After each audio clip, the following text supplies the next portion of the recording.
Donc, Patrice Guénifet a fait sa carrière à l'École des hautes études en sciences sociales, où il est directeur d'études. Il a également dirigé l'Institut Raymond Aron. Et il est l'auteur de plusieurs ouvrages, un ouvrage sur le 18 Brumaire, une biographie en 2 volumes de Napoléon, et puis d'un ouvrage, d'un parallèle que je trouve personnellement très intéressant sur Napoléon et De Gaulle, et nous vous proposerons à la sortie, vous aurez à la sortie la possibilité d'une vente dédicacée de cet ouvrage, donc ouvrage qui sera dédicacé par l'auteur, à qui il me reste à céder la parole en le remerciant une fois encore très chaleureusement.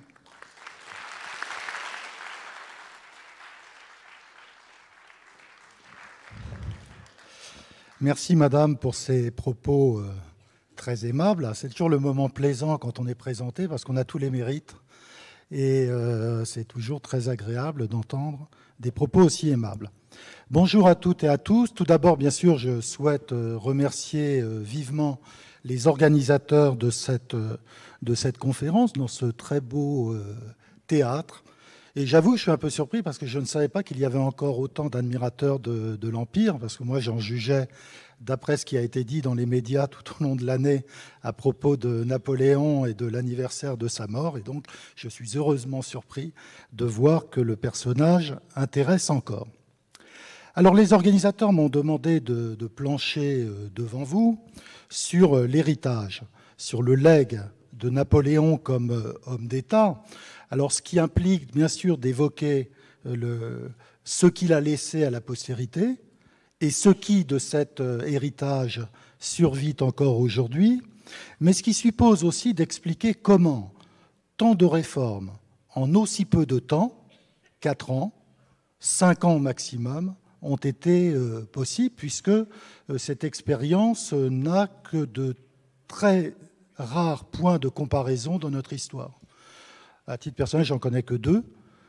Charles VII, après la fin de la guerre de 100 ans, qui en effet multiplie les réformes et d'une certaine façon réinvente le royaume, entre guillemets, et puis les premières années de la Ve République, qui voient aussi un maelstrom de réformes si bien conduites que la plupart durent encore. Du moins que l'œuvre bâtie dure encore, et c'est ce qui s'est passé pour Napoléon, puisqu'une grande partie de l'œuvre napoléonienne définit toujours le cadre dans lequel nous vivons aujourd'hui, au point que très souvent on ne sait pas qu'il est à l'origine de certaines créations ou de certaines institutions. C'est tellement familier que ça fait partie de notre décor, pour ainsi dire, naturel. Voilà. Alors, quand on parle d'héritage, il y a 3 héritages de Napoléon très différents. L'héritage symbolique, l'héritage matériel et l'héritage politique. 2 mots sur l'héritage symbolique que je laisserai entièrement de côté. Au fond, c'est la part imaginaire. C'est la vie posthume de Napoléon comme personnage à la fois historique et légendaire qui a fasciné bien au-delà des frontières de la France. Napoléon a des admirateurs absolument partout dans le monde. Il a aussi partout dans le monde des détracteurs, bien évidemment. Mais après tout, on ne peut pas être idolâtré sans avoir des gens qui vous détestent. C'est bien naturel. Donc, un personnage qui transcende les particularités d'une expérience historique particulière et qui a acquis un statut universel. Napoléon, c'est bien sûr le vainqueur d'Austerlitz. C'est le conquérant. C'est l'homme qui a exercé le pouvoir d'une manière qu'on pourrait dire, entre guillemets, rationnelle, c'est-à-dire un pouvoir fort, un pouvoir appuyé sur un savoir, sur une information, un pouvoir efficace. Et souvent, la nostalgie de Napoléon, elle emprunte à la fois la voie de la gloire nationale, la grandeur de la France, qui déborde les frontières, et puis aussi la nostalgie du pouvoir efficace, du pouvoir qui fait. Et bien évidemment, dans nos démocraties aujourd'hui, le font réaliser ce qu'il avait voulu, qui a fait de sa vie un destin. C'est ça qui fascine. C'est un petit personnage de rien du tout qui est né en Corse, dans un milieu plutôt modeste, qui apparemment n'a pas des capacités extraordinaires, elles vont se dévoiler peu à peu, et qui va faire de sa vie un destin. Donc il y a quelque chose de tout à fait cinématographique, si l'on peut dire, dans cette vie inouïe et qui n'a d'équivalent que chez quelques très grands personnages de l'histoire. Je ne vais pas refaire Ernest Renan, mais disons le Christ, Alexandre le Grand, voilà, des grands personnages universels comme ça. Il fait partie de ce club très fermé où ne figurent que quelques happy few. Et de ce fait, il a inspiré les artistes. Il n'y a pas un écrivain au XIXe siècle, à commencer par Balzac, Hugo, Stendhal, qui n'est pas imprégné par la vie de Napoléon. Et vous savez, Balzac, sur une petite statue de Napoléon, un buste, qui se trouve aujourd'hui au château de Saché, là où était l'un des bureaux de Balzac, il avait écrit au dos « Je veux être Napoléon dans la littérature ou rien ». Voilà, c'était son ambition. On peut dire que Hugo a eu la même ambition. Stendhal révérait, d'une manière critique parfois, Napoléon. Idem dans la peinture, Delacroix est fortement inspiré. Toute son ambition vient de là. Berlioz dans la musique. Bref, Napoléon est un personnage qui n'a pas simplement eu une postérité politique, mais qui a eu une postérité artistique dans tous les domaines. Mais je vais laisser cet aspect du personnage et de son héritage de côté, car ce serait un tout autre sujet. Héritage politique. Alors, autant l'héritage symbolique est le plus durable, parce qu'il dure encore aujourd'hui. Je vous rappellerai, l'un des monuments les plus récents, c'était le roman de Anthony Burgess, l'auteur de Orange Mécanique, qui avait écrit une symphonie Napoléon, qui était de refaire précisément l'histoire napoléonienne dans un roman un peu échevelé à la manière qu'il avait d'écrire. L'héritage politique, au contraire, c'est le plus bref, le moins durable, parce que le régime qu'il a fondé a disparu avec lui, sans laisser aucune trace.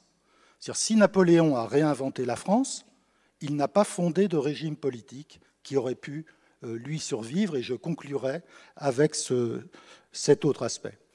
Et je vais donc m'arrêter essentiellement sur l'héritage matériel, législatif, civil, juridique, institutionnel dans tous les domaines, et puis matériel au sens propre, hein, monuments, etc., etc. Par exemple, on va faire une sorte d'inventaire à la Prévert. Là, vous avez 3 images, le code civil à gauche, bien sûr, le costume du préfet qui est établi par Napoléon, et puis vous avez l'un des premiers diplômes du baccalauréat qui ont été délivrés, ici en 1810. Donc voilà 3 des grandes créations de Napoléon, le code civil, l'administration préfectorale et le baccalauréat, notamment. Mais il faut ajouter aussi l'administration fiscale. Alors ça, bien sûr, c'est un héritage dont on serait peut-être passé, mais le percepteur est une création napoléonienne, puisque la Révolution, vous savez, avait eu cette riche idée de faire percevoir les impôts par les contribuables eux-mêmes. Et il faut dire que ça ne marchait pas très bien. C'est-à-dire que pendant 10 ans, les impôts n'ont pas été payés, ou ont été payés par ceux qui avaient le moins les moyens de les payer. Parce que bien sûr, à partir du moment où la collectivité elle-même décidait sur qui tombait l'impôt, ça tombait toujours sur les plus pauvres ou sur les moins considérés de la communauté, si bien qu'au final, personne ne payait. Napoléon a recentralisé l'administration fiscale, créé les perceptions et le système tel que nous le connaissons aujourd'hui. Héritage judiciaire, le juge d'instruction, les cours d'assises, c'est Napoléon. Héritage éducatif, donc le bac, mais aussi les lycées, qui sont une création napoléonienne. Il a inventé notre système d'enseignement secondaire. L'université, non, parce qu'elle remonte au Moyen-Âge, mais il l'a réformée et réorganisée, il l'a même un peu militarisée. Il n'y a que l'enseignement primaire pour lequel il a peu fait, mais à dire vrai, à l'époque, l'enseignement primaire était du ressort de l'initiative privée ou du ressort des congrégations religieuses, et l'État ne se sentait pas la mission de préparer les élèves à l'entrée dans le secondaire. On jugeait que c'était du ressort des familles et que ça relevait donc du cercle familial, d'un cercle qui était hors d'atteinte de l'État. Héritage financier, la Banque de France, bien sûr, la caisse d'amortissement, le franc germinal, voici ici le franc germinal à gauche, l'une des premières pièces de 1803 avec le profil de Bonaparte, premier consul, et puis des choses aussi simples et aussi familières que la numérotation des maisons. Sous l'Ancien Régime, il n'y a pas de numérotation des maisons, et quand il y en a une, c'est l'habitant lui-même qui choisit un numéro. Il n'y a pas forcément d'ordre d'une maison à une autre. On peut avoir le 20, puis le 2, puis le 96, peu importe. Il y a certains pays aujourd'hui où c'est encore comme ça. Si vous allez par exemple à Venise, là vous savez que les numéros tournent par pâté de maison. Il n'y a absolument aucune régularité, ce qui fait qu'on se perd très facilement. Napoléon, et vous voyez là aussi une illustration d'époque, a imposé la numérotation des maisons. Donc vous voyez que... Et puis, la numérotation à partir de la Seine pour les perpendiculaires, à la fois vers le nord et vers le sud à Paris, avec des systèmes équivalents dans toutes les villes. Vous voyez donc un effort de rationalisation à la fois de l'État et de la société dans tous les domaines. Alors j'ai parlé législatif avec le Code civil, administratif, judiciaire, éducatif, politique avec le Conseil d'État, qui existe toujours aujourd'hui et qui est une création napoléonienne, même s'il avait trouvé un ancêtre dans le Conseil du roi d'Ancien Régime. Héritage artistique, le statut des comédiens de la Comédie française, qui a été édicté à Moscou en 1812.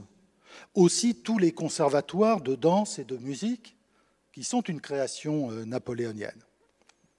Héritage architectural, bien sûr. Paris est une ville napoléonienne, au moins dans ses quartiers du centre. Le Paris un peu plus périphérique, c'est Napoléon III, c'est son neveu, au-delà des grands boulevards, vers la gare Saint-Lazare, vers le parc Monceau, tout ça c'est Napoléon III. Mais tous les quartiers du centre ont été entièrement à la fois bouleversés et réaménagés par Napoléon. Il a fait notamment détruire tous les vieux quartiers médiévaux des Tuileries, qui entouraient les Tuileries, qui se trouvaient là où se trouve aujourd'hui le Carrousel, et le début du jardin des Tuileries, qui étaient des ruelles invraisemblables. C'était ce qu'on appelle aujourd'hui des squats, hein. C'est-à-dire que des gens habitaient là sans titre de propriété, sans payer de loyer, dans ces masures tout à fait vétustes. Et c'était notamment des squats habités par les peintres, les artistes. Napoléon a décidé, surtout après qu'on ait essayé, par un attentat à la bombe dans une de ces rues, de l'éliminer, il a décidé de faire raser le tout et de construire de grandes perspectives. Il a donc fait dégager et poursuivre la rue de Rivoli, qui est une création avec ses arcades qu'on retrouvera ensuite inspirées de Venise, de la place Saint-Marc. Il a fait bien sûr dégager la perspective des Champs-Élysées.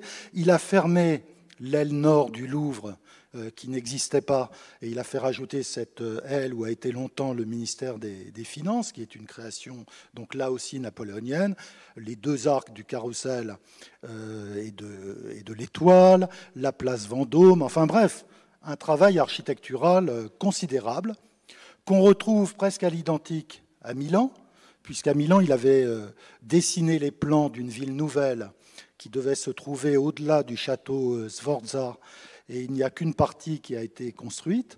Et puis à Venise, où il n'a séjourné que 2 semaines, mais en 2 semaines, il a eu le temps de donner l'ordre de fermer la place Saint-Marc, au fond, parce qu'elle n'était pas fermée, donc de manière à ce qu'il y ait un ensemble harmonieux.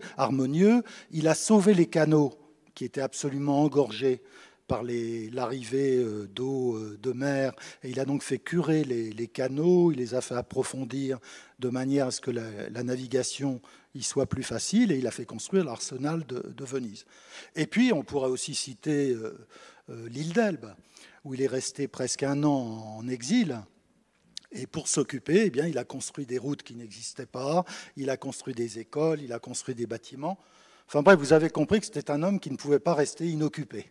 Ben, déjà, c'est ça, surtout ça. C'est-à-dire que, et j'y reviendrai parce que c'est ce qui va le perdre à la fin, c'est un homme qui a un besoin d'action inextinguible, que rien ne peut jamais satisfaire. C'est un homme qui ne peut pas s'arrêter, sauf pour dormir quelques heures la nuit, mais il ne peut pas s'arrêter. Et ce qui est un atout au début de sa carrière deviendra un handicap, et puis finalement un poids impossible à porter à la fin de sa carrière, parce que ça veut dire qu'avec lui, il n'y a jamais de stabilité possible, il faut toujours aller en avant. Et un historien le comparait à quelqu'un qui montrait un escalier où il n'y aurait jamais de palier. Et Napoléon, c'est exactement ça. Il monte une marche, il ne s'intéresse plus à la marche qu'il vient de monter, il voit déjà la suivante. Et il n'y a jamais de palier, il n'y a pas de haut de l'escalier. Et forcément, dans ce cas-là, vous savez, le haut de l'escalier, eh bien, c'est la chute, parce que ça ne peut pas finir autrement. Alors, il faudrait ajouter encore les ponts, les projets. Par exemple, ici, je vais vous montrer, ça, c'était le projet pour le Trocadéro, c'est-à-dire en face de la Tour Eiffel aujourd'hui, là où est le palais de Chaillot. C'était un vaste projet, palais du roi de Rome, conçu après la naissance de son fils, mais aussi c'était un projet d'une vaste cité administrative qui aurait regroupé tous les services gouvernementaux. C'est-à-dire une sorte de Washington en plein Paris, de ville de Washington en plein Paris, avec tous ces bâtiments où les administrations se seraient installées de manière, là encore, à rationaliser le travail gouvernemental. Il y a eu aussi, bien sûr, il a construit des ponts à Paris, il y a le percement de très nombreux canaux, la construction de routes, des projets parfois un peu plus baroques, comme celui-ci auquel vous avez échappé. C'était un projet pour la place de la Bastille. Il avait arrêté son choix sur cet éléphant. C'était l'une des fontaines qu'il avait fait construire, fait creuser plutôt à Paris, pour alimenter la ville en eau potable, puisque vous savez que les gens utilisaient surtout de l'eau absolument non consommable. Et il avait fait entreprendre de très nombreux travaux pour que les Parisiens puissent enfin s'alimenter, se nourrir avec de l'eau potable. Et pour orner cette fontaine de la Bastille, il avait imaginé ce monument qui était à la fois un souvenir de la campagne d'Égypte, et puis qui était bien sûr aussi une réminiscence de l'Inde, où il aurait aimé aller, mais où il n'est pas allé. Voilà, donc vous avez échappé à ce monument. Bon, maintenant vous avez la colonne de la Bastille, c'est pas mal. Là, vous voyez qu'il n'y avait pas encore les barrières de chantier, ni les bancs en bois usagés de Madame Hidalgo, mais voilà, vous avez échappé en tout cas à ce monument. Et puis, il a créé des villes. Par exemple, ici, le plan de La Roche-sur-Yon, donc chef-lieu de la Vendée, qui est construite à partir d'un petit bourg dont on voit les restes sur la droite. Vous voyez que là aussi, c'est une ville conçue selon un plan en damier. Et cette ville a été construite pour servir de fort, au fond, de manière à surveiller la Vendée, dont la réputation républicaine restait discutée. Voilà. Mais en même temps, il voyait dans cette ville à la fois une manière de contrôler la société, la population vendéenne, mais aussi comme un pôle de développement et d'intégration à la République, puisque l'Empire est toujours resté une République. Donc un bilan absolument impressionnant. Et encore, j'en oublie des dizaines de créations napoléoniennes. Il y a un seul endroit où il n'a rien créé, et c'est assez significatif, c'est la Corse, chez lui, dans son pays natal. Il dira à Sainte-Hélène, je n'ai rien fait pour mon île natale, je leur ai donné juste une fontaine à Ajaccio. C'est tout. Et il dit, si j'étais né dans le Berry, j'aurais fait construire un palais. Mais en Corse, c'était pas possible, parce que ma réputation en aurait souffert. Comme quoi la lucidité était sa qualité supplémentaire. Alors, pour bien comprendre cette œuvre impressionnante, il faut procéder d'abord à une brève présentation de l'état de la France au moment où il prend le pouvoir.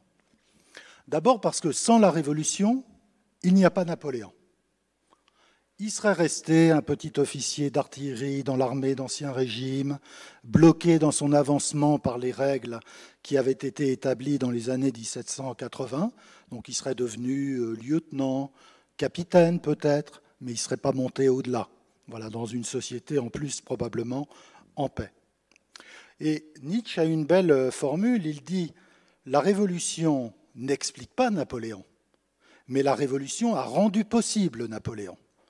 Il en est le fils, le pur produit d'ailleurs, même s'il lui ajoutera par sa personnalité. Et il est d'abord le produit de l'échec de la Révolution française. Si la Révolution française avait réussi, à la fois à recréer une société et à refonder un État, eh bien la France n'aurait pas eu besoin de Napoléon, et peut-être qu'au final, ça aurait été mieux comme ça. Comme disait un grand historien, sauf pour l'art, il eût mieux valu qu'il n'eût pas existé. Mais il se trouve que la Révolution française a échoué dans son entreprise. Alors, elle a d'abord, mettre une image, elle a d'abord réussi, on peut le dire, sur le plan social. Après tout, elle a détruit par la loi, par la violence, par la terreur, elle a détruit la société de l'Ancien Régime. Et celle-ci, malgré le retour des Bourbons en 1814, la société d'Ancien Régime ne reparaîtra jamais. C'est-à-dire qu'effectivement, la Révolution a fait table rase du passé dans le domaine social. D'abord, au sens matériel, elle a détruit la noblesse. Des nobles reviendront, mais la noblesse ne reparaîtra plus. Mais dans le domaine politique, elle a échoué. Elle n'a été qu'instabilité, violence, elle n'a pas réussi à refonder un gouvernement sur la base des principes qu'elle avait proclamés. La souveraineté de la nation d'un côté, le principe représentatif de l'autre. Alors bien sûr, au départ, une fois qu'elle transfère la souveraineté du roi dans la nation, eh bien, un parlement se met en place, élu par la nation. Alors, comme il a été rappelé, au suffrage censitaire, mais un suffrage censitaire large, en fait, tous les contribuables avaient le droit de vote. Mais en même temps, tout de suite, cette assemblée est contestée au nom de la démocratie directe. C'est-à-dire que des voix s'élèvent pour dire que si la nation est souveraine et si les citoyens sont égaux en droit et en influence, alors un gouvernement représentatif est impossible. Le seul régime possible, c'est la démocratie directe. Autre contestation visant le suffrage censitaire, les hommes sont égaux. Alors pourquoi est-ce que ceux qui payent des impôts ont le droit de vote? Pourquoi est-ce que ceux qui n'ont pas les moyens de payer des impôts sont exclus du suffrage? Certains iront même jusqu'à dire, comme Condorcet, pourquoi les femmes sont-elles exclues du suffrage? Ne peuvent-elles pas être des citoyennes, elles aussi? Bref, tout un ensemble de débats, de controverses, qui vont miner l'œuvre politique et surtout l'autorité politique des assemblées révolutionnaires. Et tout ça vient du fait que la Révolution a posé d'emblée des principes absolus, les droits de l'homme, qui se concilient très mal avec les contraintes du gouvernement d'une société. Et la Révolution, de fil en aiguille, va commencer par renverser la monarchie, faire succéder une république, qui tout de suite devient la proie de la violence et de la terreur, c'est-à-dire des luttes de factions qui s'entre-exterminent dans une perspective sans fin. Et il faudra le 9 Thermidor et la mort de Robespierre pour enrayer cette dynamique suicidaire dans laquelle s'est engagée la Révolution. Et c'est à ce moment-là que, lorsque Robespierre meurt, que Bonaparte fait son entrée discrète sur la scène politique. Alors il a un passé, il a été indépendantiste corse jusqu'à l'âge de 24 ans, il a même réussi à chasser les continentaux de la ville d'Ajaccio, il a essayé de devenir le lieutenant de Paoli, l'ancien héros corse de l'indépendance, pour reprendre le rôle en quelque sorte, puisque Paoli était un vieil homme à ce moment-là. Paoli n'a pas voulu de lui. Paoli n'aimait pas ces Bonapartes d'Ajaccio. Lui, il était d'à côté de Cortet. Pour lui, ce n'était pas tout à fait des vrais Corses. Comme il disait, il sentait un peu trop l'Italie. Il fallait s'en méfier. Donc, les Bonapartes ont été chassés. Bonaparte a commencé son expérience de la guerre à Toulon, mais sans que personne ne le remarque. Ensuite, il a prêté son épée au Comité de salut public pour écraser une émeute royaliste. Et c'est là, à ce moment-là, donc à la fin de 1795, il a 25 ans, qu'il commence à sortir du lot. Et c'est bien sûr la campagne d'Italie qui va tout d'un coup le révéler à l'attention de l'opinion, et pas seulement de l'opinion française, de toute l'opinion européenne. Alors, difficile de résumer ce qu'est devenu la Révolution après la Terreur, c'est-à-dire pendant ces années qui vont de 1795 à 1799. C'est l'époque du Directoire, vous savez, avec les merveilleuses et les incroyables. Eux-mêmes ne prononçaient pas comme ça, puisque la mode sous le Directoire, c'est de ne pas prononcer les R. Donc on se parle, les gens chics du moins, parlent sans prononcer une seule fois la lettre R. Donc ce sont les incroyables et les merveilleuses. Voilà. Alors, difficile de résumer cette époque mal connue, peu aimée des historiens, qui a le malheur d'être coincée entre Robespierre et Napoléon. Donc les gens du Directoire, qui ne sont pas des gens de grande stature, de haut relief, eh bien, sont un peu tombés dans l'oubli et de manière tout à fait injuste. Comment faire pour résumer? Voici ce qu'on peut dire. Les révolutionnaires rescapés, ceux qui ont survécu aux années 89-94, s'efforcent de reconstruire une république après la fin de la Terreur, basée sur des principes libéraux, avec retour du suffrage censitaire, retour du régime des assemblées, donc du parlementarisme, etc. Une république conservatrice qui exclut les gens qui ne savent ni lire ni écrire, qui exclut aussi les plus pauvres. Bref, une république qui se veut conservatrice. Les principes de 89, rien que les principes de 89. Et par exemple, dans le suffrage, ça se traduit, donc ne votent que ceux qui payent un certain montant d'impôts. Par exemple, on ne peut pas être élu si on n'est pas marié et si on n'a pas d'enfant. Et bien sûr, on est privé des droits politiques si on n'a pas d'instruction. Alors tout ça est très louable parce qu'en même temps, il s'efforce de rétablir des règles de droit dans les relations politiques et dans les relations sociales. Malheureusement, pour conduire ce projet tout à fait louable de restauration républicaine, eh bien, pour le faire, il y a une classe politique qui est totalement discréditée par son passé révolutionnaire. Après la fin de la Terreur, les bouches se sont ouvertes, les langues se sont déliées. Il y a eu des procès contre les noyeurs de Nantes, les massacreurs de Vendée, etc., les mitrailleurs de Toulon ou de Lyon. Et donc on a appris ce qu'avait été la terreur au quotidien. Non pas le règne des grands principes, mais la violence, l'arbitraire, le chantage, l'extorsion de fonds, la cruauté gratuite, etc. Donc les idéaux de la Révolution, d'un coup, se sont trouvés démonétisés. Et s'est trouvée démonétisée la classe politique qui avait servi ces idéaux. Donc c'est une période de profond désenchantement politique, c'est une période de profonde indifférence politique. Par exemple, le taux moyen de participation aux élections sous le Directoire est de moins de 10%. C'est-à-dire que plus personne en réalité ne va voter, sauf les gens qui sont concernés par la compétition politique. C'est une période matériellement effroyable, avec une inflation à plus de 1000% par mois, un papier-monnaie totalement dévalué, et vous savez, dans ce cas-là, la mauvaise monnaie chasse la bonne. C'est-à-dire que les gens qui possèdent de l'or ou de l'argent le cachent, ne le sortent pas. Donc une paralysie économique, une très grande misère, et comme souvent dans l'histoire, ça a été vrai pendant la Seconde Guerre mondiale, en général, quand les choses vont mal, le temps s'y met, et les hivers sont glaciaux. Et c'est ce qui s'est passé sous le Directoire, où la Seine gelait. Alors on a une vague de suicides sans précédent, on a des gens qui meurent de faim, on a des émeutes, bien sûr, de la faim, on a aussi une criminalité comme jamais la France n'en a connue depuis. C'est-à-dire qu'il est impossible de se rendre d'une ville à une autre sans être attaqué en chemin et sans avoir les pieds plus ou moins brûlés, tant qu'on n'a pas révélé ou on cache son magot. Donc c'est dans ce contexte que Bonaparte va monter en puissance, au moins dans l'opinion.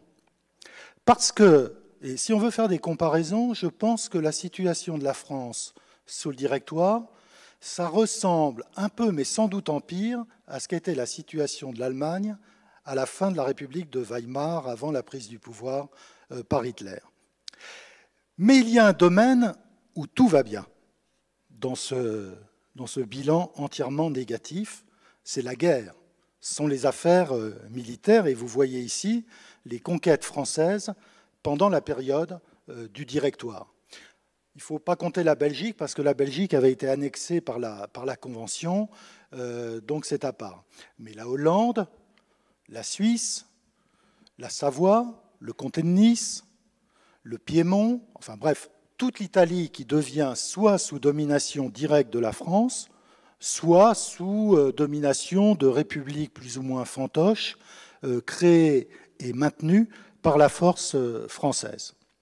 Donc la France s'étend, elle commence cette expansion qui va la conduire jusqu'à Amsterdam, qui va la conduire très loin en Allemagne, etc., et qui aboutira finalement au Grand Empire de 1812, où la domination française va de Brest à Varsovie et du Danemark jusqu'aux portes de la Sicile, puisque la Sicile n'est jamais tombée dans l'escarcelle française. Donc là, il y a de bonnes nouvelles qui arrivent toutes les semaines. Tous les mois, on apprend une victoire. Tiens, Bonaparte a gagné à Montenotte. Tiens, Bonaparte a gagné à Lodi. Tiens, Bonaparte a gagné à Rivoli, etc., etc. Donc les seules bonnes nouvelles ne sont pas politiques. Là, il n'y a que des mauvaises nouvelles. Les seules bonnes nouvelles sont militaires. Si bien que tout ce qu'il reste d'enthousiasme en France, c'est un système de vases communicants, passe de la politique vers l'armée. Et les nouveaux héros de l'opinion ne sont plus des révolutionnaires qui promettent la liberté, l'égalité, la fraternité. Ce sont des militaires qui promettent la gloire, le butin, l'enrichissement et le prestige de la grande nation, d'une France qui déborderait de ses frontières et qui d'ailleurs déborde de ses frontières. Et Bonaparte,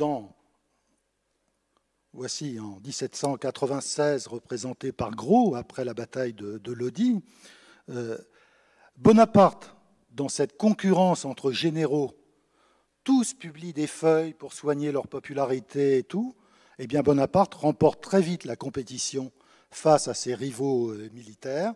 Il s'impose comme le militaire préféré et adulé par l'opinion, et très vite commencent à apparaître les mots « le héros du siècle »,« le héros italique »,« le sauveur »,« l'homme providentiel », c'est-à-dire celui dont l'opinion commence à se dire que peut-être c'est lui qui arrachera la France au gouffre où elle semble plonger de manière définitive. Et lui ne va rien faire, bien sûr, pour dissuader ses turiféraires, ceux qui l'admirent. Il discute avec les Jacobins, il discute avec les royalistes, il discute un peu avec tout le monde, il évite de se compromettre trop avec les uns ou les autres, de manière à ménager ses chances.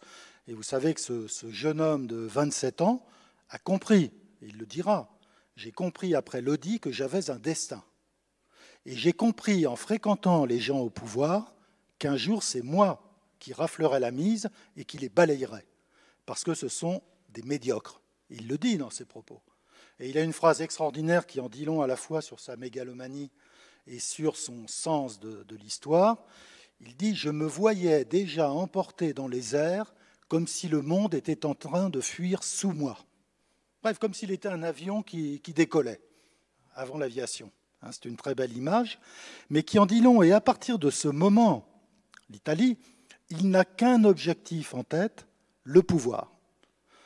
Venir à bout de la République et rafler l'héritage de la Révolution à son profit. Alors, ce qui va finalement l'installer, et on va en venir aux réformes, c'est que les armées entretiennent ce qu'il y avait de plus noble dans la Révolution, les grands principes, puisque ces armées révolutionnaires, qu'elles soient d'Italie ou d'Allemagne, propagent les principes de la Révolution à mesure qu'elles avancent à l'étranger. Première chose qu'elles font quand elles arrivent, elles ouvrent les couvents.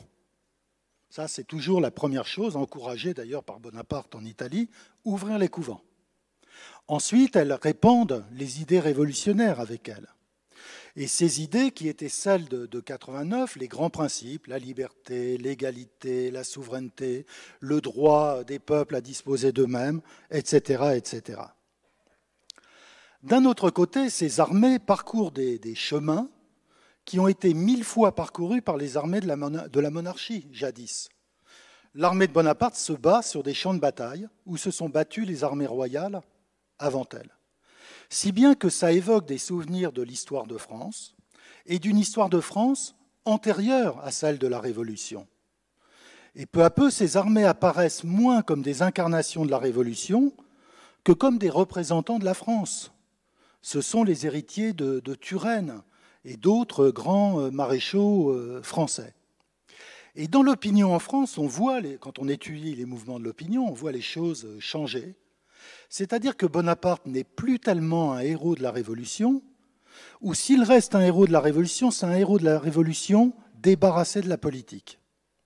La politique ne fait plus rêver, elle divise, l'armée réunit, parce que tout le monde se réunit autour des victoires françaises. Petite anecdote, Mallet-Dupan, Genevois, donc pas français à l'origine, contre-révolutionnaire radical, devenu un agent de Louis XVIII, qui vit en exil en Angleterre, écrit une lettre à un ami, il lui dit « Si vous saviez, mon pauvre, ce qui m'arrive. Chaque fois que Buonaparte, les contre-révolutionnaires l'appellent comme ça, remporte une victoire, mon père, qui vit lui aussi en Angleterre, applaudit des deux mains. » Et il dit à son ami, j'ai dit à mon père, je lui ai expliqué que chaque victoire de Bonaparte retardait le moment où nous reverrions la France, c'est-à-dire le moment du retour du roi. Et son père lui a dit, oui, mais les victoires de Bonaparte, certes, c'est notre ennemi politique, mais ce sont les victoires de la France. Donc nous ne pouvons pas les condamner, et nous y applaudissons bien volontiers. Donc une séduction qui s'exerce très au-delà des frontières politiques de la Révolution, parce que ces victoires illustrent en effet tous les Français, qu'ils aient été pour ou contre la Révolution, et toute l'histoire de la France, qu'elle soit celle de l'Ancien Régime ou de la Révolution. Alors Bonaparte lui-même avait fait de la politique, je l'ai dit, en Corse. Ensuite, il a été très proche des frères Robespierre. Il a même été arrêté après l'exécution de Robespierre. On l'a mis aux arrêts à Antibes pendant quelques semaines, parce qu'effectivement, il était robespierriste, et d'ailleurs, il le restera toute sa vie. Jamais on ne lui arrachera un mot de condamnation contre Robespierre. Mais en même temps, ces victoires remportées en Italie ont effacé absolument tout. C'est-à-dire que la gloire a effacé la participation à la vie politique et à ses divisions. Et il faut ajouter à cela, dans son cas, outre les victoires époustouflantes remportées en Italie, il faut ajouter à cela la magie, pour les gens de l'époque, de l'expédition d'Égypte. Personne ne connaît le détail de ce qui s'est passé en Égypte.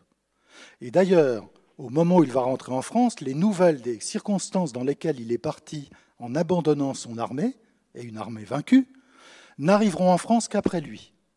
Et quand les mauvaises nouvelles vont arriver, il sera au pouvoir, ce qui fait qu'il pourra arrêter les mauvaises nouvelles et empêcher leur diffusion. Donc pour tout le monde, ce jeune général, qui est passé d'Italie en Égypte, est l'équivalent d'Alexandre le Grand. Il a recommencé l'épopée d'Alexandre le Grand. Il est parti en Orient, il est monté sur un dromadaire, il a combattu les Mamelouks et les Ottomans. Bref, il rentre comme un personnage de légende. Et donc sa légitimité, qui est à la fois légendaire déjà, c'est-à-dire qu'à 30 ans, il vit déjà dans la légende. Il est un personnage de légende. Cette légitimité légendaire et cette légitimité qu'il tire de ses victoires et au fait qu'il est associé à la guerre et pas à la guerre civile, eh bien fait que lorsqu'il rentre en octobre 99, un peu miraculeusement d'Égypte, et en réalité très aidé par les Anglais, il va s'emparer du pouvoir sans coup férir. Et il y a une anecdote amusante, c'est Sieyès, qui est membre du gouvernement à ce moment-là, il rencontre le frère Lucien Bonaparte, et il lui dit « Écoutez, je viens d'apprendre que votre frère avait débarqué à Fréjus, et bien maintenant nous n'avons plus le choix de notre épée pour faire ce coup d'État et régénérer la République. C'est avec votre frère qu'il faudra le faire, ou avec personne. » Et Napoléon Bonaparte s'empare du pouvoir le 19 Brumaire. Alors ils sont trois, les voilà tous les trois. Donc vous avez en bas à gauche Cambacérès, en bas à droite Lebrun et Bonaparte au-dessus en tant que premier consul. Donc ces trois consuls ont devant eux une tâche immense qui les attend. Car tout est à reconstruire, ou presque. Je ne veux pas dire par là que la Révolution n'a pas fait œuvre utile. La Révolution, certes, a beaucoup détruit, mais elle a beaucoup bâti aussi. Elle a conçu beaucoup des institutions que Bonaparte va matérialiser. Si vous prenez par exemple le musée du Louvre, c'est une création de la Convention. Mais c'est bien sûr avec Vivant-Denon sous l'Empire que le musée du Louvre va réellement prendre son envol. Le plan de réforme de l'administration fiscale, ce n'est pas Napoléon qui l'a conçu. Il était prêt sous les années du Directoire. Simplement, personne n'avait les moyens politiques de le mettre en œuvre. Et le ministre qui va le mettre en œuvre, le ministre des Finances de Napoléon, dira dans ses mémoires « On est venu me chercher sous le Directoire 3 fois, parce qu'on savait que j'avais la solution au problème de la fiscalité en France. 3 fois, j'ai refusé. Pourquoi ? Non pas parce que j'avais peur, dit-il, mais parce que les moyens d'agir n'étaient pas là. Les gouvernements changeaient tous les 6 mois, tous les 3 mois. Il n'y avait pas de continuité, il n'y avait pas de possibilité d'agir. Et il dit, lorsque j'ai appris que ce général avait pris le pouvoir dans ma campagne, il dit, là j'ai su qu'on allait disposer du temps nécessaire pour faire les réformes.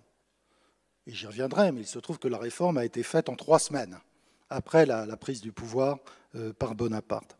Donc la Révolution a beaucoup imaginé, parce qu'il ne faut pas... c'est une génération exceptionnelle qui a fait la Révolution française. C'est vraiment une réunion d'intelligence, il n'y a pas que des marats, c'est une réunion d'intelligence incroyable, un peu comme ceux qui ont fait la Constitution américaine de 1787. Ça arrive dans l'histoire, vous avez des générations comme ça, tout d'un coup, de gens extraordinaires. C'était le cas. Mais simplement, les moyens politiques n'ont jamais été là. Les assemblées étaient contestées par la rue. Les gouvernements, les ministres valsaient à un rythme accéléré. Le régime était faible. Donc jamais il y a eu les moyens politiques de conduire une action durable et avec, avec une perspective, avec une conception claire de ce qu'on voulait faire. Alors tout est à refaire du coup. Alors certes, ça ne va pas être fait tout de suite. Il y aura encore en 1802, par exemple, des soupes populaires dans Paris, et les visiteurs anglais qui commencent à revenir s'en affligent en disant qu'ils ont découvert, en débarquant à Calais ou à Douvres, un pays pauvre, des campagnes très appauvries, des gens qui avaient l'air vraiment misérables, plus que ceux qu'on pouvait croiser en Angleterre. Encore que peut-être les préjugés anglais jouaient un peu dans ces témoignages, mais peu importe. Et puis à Paris, oui, ils disent il y a des soupes populaires, il y a des files, des queues pour aller manger un bol de soupe dans la rue. Mais néanmoins, en 4 ou 5 ans, entre 1800 et 1804, eh bien, la bonne monnaie, cette fois, va chasser la mauvaise monnaie. Les impôts qui ne sont plus payés, je l'ai dit, depuis plus de 10 ans, vont commencer à rentrer régulièrement dans les caisses.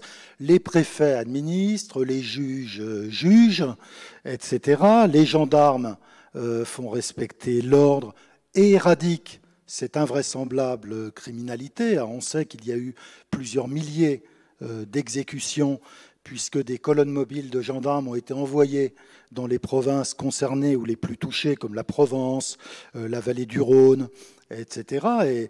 Et des pelotons de gendarmerie que suivaient des pelotons d'exécution avec une loi spéciale qui permettait d'éviter les procédures d'appel, etc. C'est-à-dire, c'était un peu comme sous la Terreur, la loi de Prairial, arrestation, reconnaissance d'identité, exécution.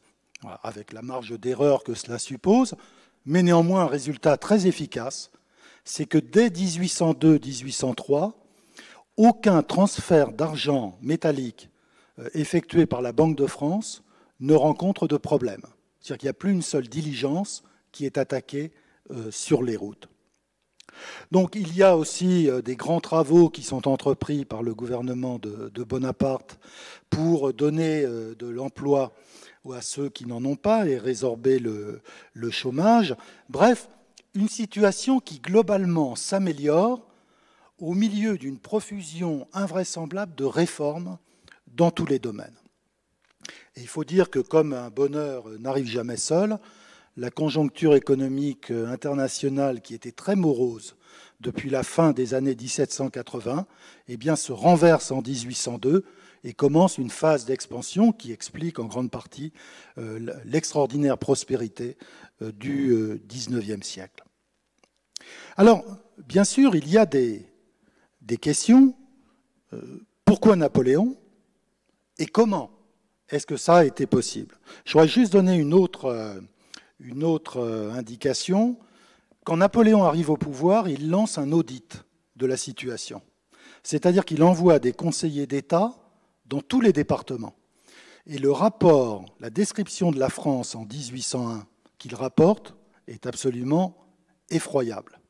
Et un seul chiffre, dans les Bouches-du-Rhône, les hospices, le conseiller d'État qui est un ancien jacobin, Fourcroy, le chimiste, qui va faire son expertise dans les hospices, ramène un chiffre qui dit tout.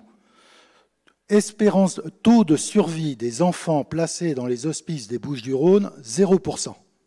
C'est-à-dire qu'il n'y en a pas un qui survit à la malnutrition, au mauvais traitement, à l'absence de soins, ou carrément à l'abandon, puisque les gens qui s'en occupent, n'étant pas payés, ont quitté leur fonction. Donc vraiment une tâche immense. Il s'agit de reconstruire en entier un pays, de refaire une société et en même temps de refaire un État. Voilà. Alors j'ai déjà répondu à la première question, pourquoi Bonaparte, je ne vais pas y revenir. J'ajouterai deux choses à sa légitimité militaire et puis à sa légitimité qu'il tire des illusions qu'on a sur l'expédition d'Égypte. La première, c'est que c'est un homme qui n'éprouve aucune passion française. Lui-même ne se considère pas comme un Français, c'est un Corse. Il considère la France toujours comme le continent, c'est-à-dire j'ai oublié le mot corse pour désigner les continentaux. Mais bref, quand il parle aux Français, souvent avec des interlocuteurs, il leur dit « Vous autres Français, vous pensez que ?» Sous-entendu, moi, je ne suis pas concerné. Et d'ailleurs, il n'éprouve aucune des passions de la guerre civile révolutionnaire. Il n'est ni royaliste, ni républicain, ni pour les aristocrates, ni pour ceux qu'on appelait les patriotes, ni de droite, ni de gauche. Tout ça ne le concerne pas. Tout ce qu'il voit, c'est sa gloire personnelle, et pour conquérir la gloire, il faut faire œuvre utile. Donc il est conscient d'avoir trouvé dans la France un théâtre à la mesure de son génie. Mais son lien affectif avec la France ne va pas au-delà. Et d'ailleurs, à la toute fin, lorsqu'il reviendra de l'île d'Elbe, là, il ne s'occupera absolument pas de la France, puisque les 100 jours, c'est véritablement un crime contre la France qui n'avait plus besoin de lui à ce moment-là. Il reviendra pour faire une fin à son destin extraordinaire. Donc il n'a pas les passions françaises. Ça va être pour lui une puissance énorme, parce que ça veut dire qu'il n'est pas compromis avec les uns ou les autres, effectivement. Il va pouvoir accueillir des gens de gauche, des gens de droite, des républicains, des royalistes, les faire travailler ensemble, pourvu qu'ils travaillent pour lui. Et après 10 ans de guerre civile, vous savez, ça ne va pas de soi. Et il y a un exemple que j'avais trouvé, ça se passe au Conseil d'État. Un conseiller d'État ancien jacobin et un conseiller d'État qui a été déporté sur le directoire à Cayenne. Ils se retrouvent assis côte à côte. Et un des deux raconte dans ses mémoires que, bien sûr, il ne se serrait pas la main, il ne s'adressait pas la parole, mais que même pour ne pas se voir, chacun se tournait sur son siège de manière à ne pas avoir pour voisin quelqu'un qui l'avait proscrit ou celui qui avait été proscrit. Donc, c'est très difficile de réconcilier les gens après une guerre civile. C'est ce qu'il y a de plus difficile. Et Napoléon le peut d'autant mieux qu'il n'est pas impliqué émotionnellement. D'ailleurs, lui-même, au moment de Vendémiaire, au tout début de sa carrière, lorsqu'on allait le chercher pour réprimer le soulèvement royaliste, il écrit à son frère, Joseph, il lui dit « J'ai délibéré avec moi-même pendant 10 minutes pour savoir si j'allais me ranger du côté des républicains ou des royalistes. » Sous-entendu que pour lui, tout ça n'avait pas de sens. Sa politique, le comment. Voici sa première formule après la prise du pouvoir. « Je ne suis ni bonnet rouge, ni talon rouge, c'est-à-dire je ne suis ni jacobin, ni royaliste. Ma seule ligne directrice sera l'État, la France et son intérêt. Donc que viennent à moi tous ceux qui veulent servir l'État et la nation, en oubliant absolument le passé, qui a tué qui a fait quoi, pas de recherche des culpabilités, pas de chasse aux sorcières, pas de vengeance. » Et c'est un peu le message qu'il délivre après le coup d'État. Alors son programme tient en 2 autres formules.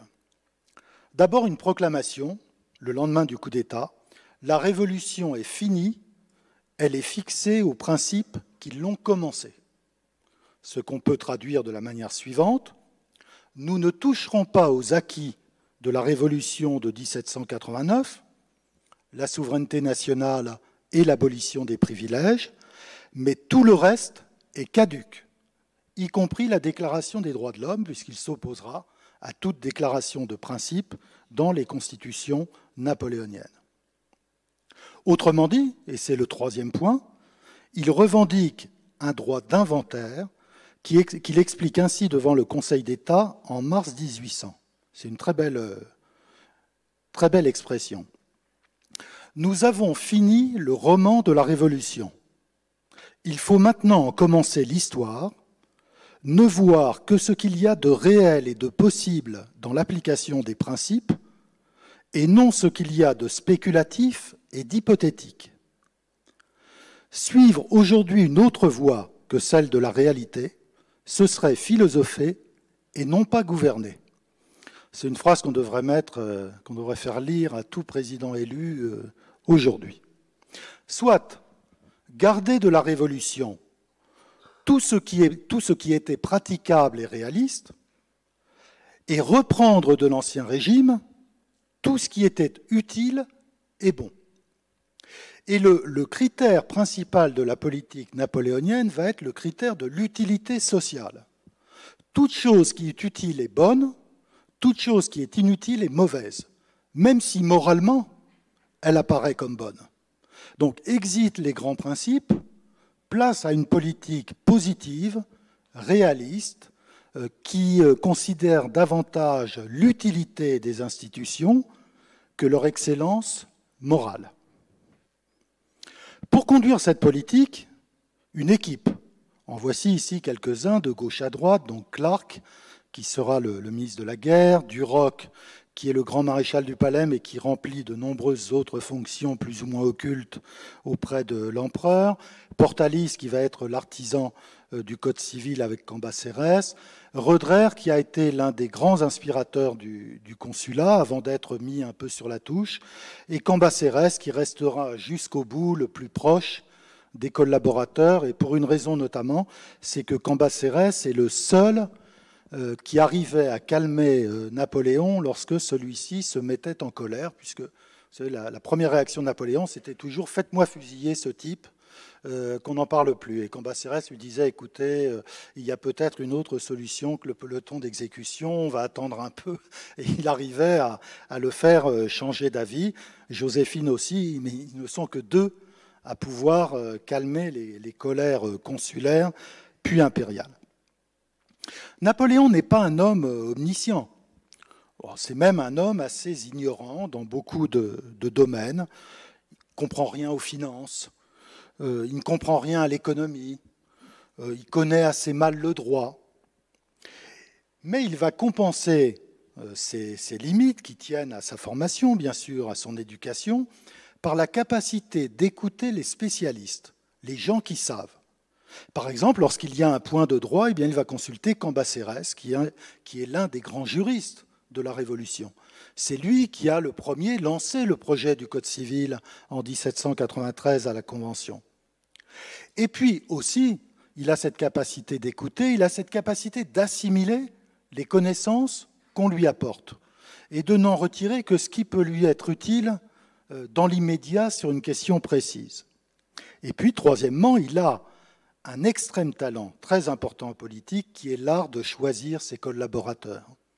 Il sait qui peut lui être utile et jusqu'à quel point cette personne peut lui être utile. Et phénomène remarquable, des gens finalement assez moyens vont avec lui donner beaucoup plus que ce qu'ils auraient donné sous un autre chef. C'est un peu, on reverra ça avec De Gaulle, qui savait au fond stimuler les gens qui travaillaient pour lui parce qu'ils ont le sentiment de participer à une grande œuvre. Donc ils se dévouent, ils se démènent, ils ne comptent pas leurs heures. Avec Napoléon, c'était impossible de compter ses heures puisqu'il vous réveillait à 3 heures du matin pour travailler. Mais voilà, le sentiment de participer à une grande œuvre. C'est vrai surtout encore des membres du Conseil d'État, qui est l'assemblée chérie de Bonaparte. Il n'y a que là où il se montre à l'aise, où il participe aux discussions, où il se laisse même contredire par les conseillers d'État. C'est une assemblée en laquelle il a confiance, d'abord parce qu'il en a nommé les membres. Ce n'est pas lui qui les a nommés, c'est Cambacérès et Lebrun qui les ont suggérés. Et Napoléon l'a validé. Mais comme il a confiance en Cambacérès et Lebrun, eh bien, il a confiance dans son Conseil d'État. Alors, le Conseil d'État a déjà des fonctions dans le contentieux administratif, mais le Conseil d'État est vraiment le Conseil du Prince. C'est-à-dire que le Conseil d'État est là pour élaborer les projets de loi qui seront ensuite présentés d'une manière purement formelle au vote des assemblées, mais le vote des assemblées fait très rarement défaut au désir du maître. Donc le Conseil d'État, c'est son Parlement à lui, dont les délibérations ne sont pas publiques, c'est son Parlement, là où il écoute les spécialistes et les techniciens. Il faut bien voir que chez Napoléon, il y a avant tout un anti-parlementarisme absolument foncier. C'est un homme qui hait les assemblées et les discussions. Il a été témoin, il a assisté à plusieurs séances des assemblées révolutionnaires. Il dit qu'il en a gardé une aversion totale pour les discussions oiseuses et sans finalité. En revanche, il aime les discussions avec les techniciens. Si on parle de construction de route, il ne veut pas que ce soit un médecin élu député qui lui parle de la construction de route. Non, il veut que ce soit un ingénieur qui connaisse sa partie et un ingénieur qui ne se mêle pas de prendre des décisions, qui simplement vient l'éclairer dans le processus de prise de décision qui est son monopole absolu. Personne ne décide à sa place, personne ne décide avec lui. Et d'ailleurs, le processus est assez simple. Un ministre fait une proposition. Napoléon l'accepte ou ne l'accepte pas. Ensuite, le travail passe au Conseil d'État, qui va examiner, qui va élaborer un projet de loi, qui sera ensuite envoyé devant les assemblées avant d'être transmis au ministre pour exécution. Dans ce processus, jamais Napoléon ne donne de réponse à quiconque. Par exemple, si un ministre fait un exposé en conseil sur un sujet, il n'y a jamais de décision immédiate. Napoléon ne donnera sa décision que de manière différée afin que le ministre n'ait pas l'impression qu'il partage le pouvoir de décider avec lui. Il décide seul, absolument isolé et coupé de tout le monde. Alors,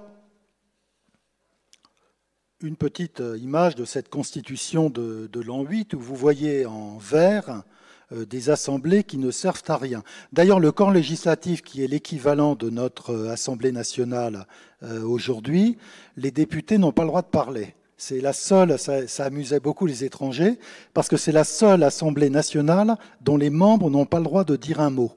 Ils sont muets du début à la fin. Ils sont là pour voter ce qu'on leur demande de voter, et pas pour exprimer des doutes ou des observations.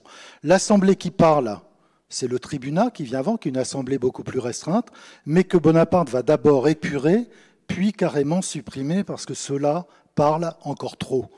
Quant au Sénat conservateur, c'est toute la nomenclatura révolutionnaire qui s'engraisse au sein de ce Sénat conservateur qui profite de ses richesses accumulées et des prébendes que lui distribue l'empereur. Donc c'est un organisme qui ne sert à rien. Tout se passe entre Bonaparte, que vous voyez là-haut, et le Conseil d'État en rouge, qui est vraiment la cheville ouvrière du travail gouvernemental. Et voici l'homme clé après lui, qui est très peu connu. C'est Hugues Bernard Maret, qui est le fondateur du Moniteur universel, que les parlementaires connaissent bien. Et Hugues Bernard Maret est le secrétaire d'État. C'est son titre, secrétaire d'État du gouvernement, du consulat puis de l'Empire. C'est lui qui sert d'intermédiaire entre le maître et les serviteurs. C'est-à-dire que les ministres, le plus souvent, s'adressent à Napoléon via Maret et les décisions de Napoléon retournent vers les ministres via Maret. Donc il est vraiment un personnage pivot dans ce système politique aussi autoritaire qu'efficace. Donc retenons simplement que le chef de l'État a le monopole de l'initiative et de la décision. C'est lui qui propose et c'est lui qui dispose. La délibération collective, quand elle a lieu, n'aboutit à prendre aucune décision. Et la fonction de la délibération, c'est simplement d'éclairer le chef de l'État, pas de lui imposer quoi que ce soit. Jamais de négociation. Voici Bonaparte en uniforme, en costume de premier consul. Alors, à bien des égards, ce régime, et ça sera vrai aussi sous l'Empire, rien ne changera, on peut dire que c'est le gouvernement de la technocratie. Il y a l'empereur et, comment dire, on dirait aujourd'hui la haute fonction publique, les technocrates, les savants, ceux qui savent, chacun dans sa partie, les finances, l'administration, la législation. D'ailleurs, le Conseil d'État est divisé en sections. Législation, juridique, marine, colonie, etc., avec à chaque fois des spécialistes. Les spécialistes sont au pouvoir, c'est le sens au fond du coup d'État du 18 Brumaire, plutôt que la société représentée par ses élus. Et on peut dire que Napoléon a renversé, et c'est là où ceux qui l'accusent d'avoir trahi la Révolution ont raison, il a renversé le principe révolutionnaire par excellence, qui est que tout doit monter d'en bas. C'est-à-dire qu'au final, c'est le peuple qui décide, qui vote les lois à travers ses représentants et qui obéit finalement aux lois qu'il a voulues. Là, c'est le contraire. Tout descend d'en haut. Du pouvoir, qui certes est légitimé par les plébiscites, par les référendums constitutionnels qu'organise Bonaparte, mais donc non plus un processus qui va de bas en haut, mais un processus qui va du haut vers le bas. Et si délibération il y a, eh bien elle est le monopole des spécialistes et l'opinion du citoyen ordinaire en est parfaitement exclue. Et Bonaparte, qui aimait bien les boutades, dira que c'est ça le vrai gouvernement représentatif. Il dira le gouvernement représentatif, il le dit dans une conversation avec Mio de Melito, un Corse comme lui, il lui dit, écoutez, le gouvernement représentatif, ce n'est pas qu'un peuple soit représenté par des députés qui en réalité ne représentent personne. Le vrai gouvernement représentatif, c'est que le gouvernement fasse la politique voulue par la majorité. À partir du moment où le gouvernement gouverne selon les desiderata de la majorité de l'opinion, alors on peut dire qu'il est représentatif, même si le peuple n'y participe pas. Et c'est le sens de sa phrase, vous savez, j'ai gouverné l'Égypte comme un musulman parce que la population était majoritairement musulmane, et j'aurais rétabli le temple de Salomon si j'avais gouverné un peuple de juifs. Bref, gouverner les gens comme ils entendent l'être. Ne pas aller contre le vœu de la majorité, le suivre, quoique dans une forme un peu plus élaborée. Donc, faire sans la participation populaire la politique voulue par le peuple, telle qu'on peut en connaître l'opinion par la presse, par les rapports de police, par tous ces gens que Bonaparte payait souvent pour lui dire l'état de l'opinion. Par exemple, Madame de Genlis était l'une de ses informatrices. Il y avait aussi le royaliste Fiévé, des gens qui fréquentaient les salons, etc. Et il leur demandait des rapports pour savoir ce qu'on disait dans Paris et ailleurs de sa politique et de l'avenir de la France. Et c'est d'ailleurs sans doute pourquoi l'héritage a été si solide et a duré jusqu'à nous, parce que Napoléon gouverne sans jamais s'écarter des désirs ni des intérêts de la majorité. Dans une société qu'il sait être majoritairement paysanne, 80% des Français sont des paysans encore à cette époque-là, propriétaires, une très grande majorité de Français sont propriétaires, et patriarcale. Alors, on lui reproche aujourd'hui, bien sûr, son attitude vis-à-vis des femmes, qui n'était d'ailleurs pas une attitude personnelle, parce qu'à titre personnel, il était plutôt sympathique dans ses relations avec les femmes, mais il fait la politique de cette paysannerie patriarcale qui est celle de l'époque. Alors, il n'opprimera ni les ouvriers des villes, ni les nobles, mais ces catégories-là ne sont pas sa priorité. Sa priorité, c'est de satisfaire le paysan propriétaire parce qu'il sait que c'est là la base de son régime. Il émancipera les Juifs. La Révolution avait émancipé les Juifs sur le papier, mais là aussi, il n'avait pas donné suite vraiment. Il va émanciper les Juifs. Il protégera les droits de la minorité protestante, mais sa sollicitude ira toujours aux catholiques. Lui-même n'est pas un homme religieux, parce qu'il représente plus de 95% de la population. Et donc à partir du moment où 95% de la population professe une religion, eh bien c'est dans l'intérêt de ces 95% que doit être conduite la politique. Il comprend par exemple aussi que beaucoup de familles ont été spoliées par la Révolution, mais ces familles seront indemnisées vraiment d'une manière très chiche et en réalité sacrifiées aux intérêts des acquéreurs de biens nationaux qui, là encore, font partie des soutiens de son régime. On peut dire qu'au fond, les inconvénients du gouvernement technocratique, vous savez, qu'on accuse souvent d'être hors sol, de ne pas avoir de contact avec la réalité, sont limités là par le réalisme de Bonaparte, par le fait qu'en définitive, même si la technocratie l'éclaire et peut bien sûr orienter son jugement, c'est tout de même lui, au final, qui décide. Prenons un exemple, celui du Concordat de 1801. Voici la signature du Concordat. Je viens de le dire, Napoléon, au mieux, c'est un agnostique, avec un mépris tout révolutionnaire pour ce qu'il appelle la prêtraille. Il n'aime pas les prêtres beaucoup, et il n'a pas de vraie conviction religieuse. Mais il a compris que la question religieuse avait provoqué la catastrophe dans la Révolution française. C'est-à-dire, ce qui a déclenché la guerre civile, ce n'est pas l'abolition des privilèges. Même la noblesse était d'accord. C'est la question religieuse. C'est le fait de priver les Français de leur curé, de leur baptême, de leur mariage, de leur messe d'enterrement, etc., etc. Et l'une des premières mesures qu'il prend, c'est la réouverture des églises. Le droit de carillonner, de sonner les cloches.